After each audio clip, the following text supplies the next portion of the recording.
আমরা কিন্তু অনেকেই চৈত্র মাসে শিম খাই না। এখনও বাজারে কিন্তু শিম, কচি শিম পাওয়া যাচ্ছে। তবে বেশি বীজ হয়ে গেলে সেই শিম দিয়ে পাতুরি বানালে ভালো লাগবে না। একটু কচি শিম নিয়ে নিতে হবে, ধুয়ে পরিষ্কার করে নিয়েছি।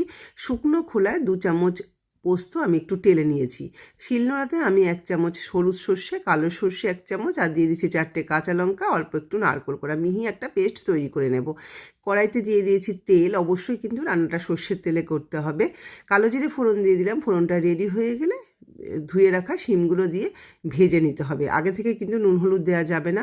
একটু যখন শিমটা ভাজা ভাজা হয়ে আসবে এর মধ্যে পরিমাণ মতো নুন আর হলুদ দিয়ে আরও মিনিট 2 নাড়াচাড়া করে নেওয়ার পরে বেটে রাখা মশলাটা দিয়েছি।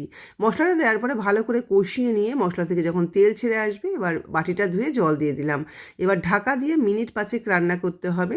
মিনিট 5 পরে আমি একটু নাড়াচাড়া করে কাঁচা সর্ষের তেল দিয়ে নামিয়ে নেব। গরম গরম ভাতের সাথে কিন্তু এই ধরনের শিম পাতুরি অসাধারণ লাগে, একবার অবশ্যই ট্রাই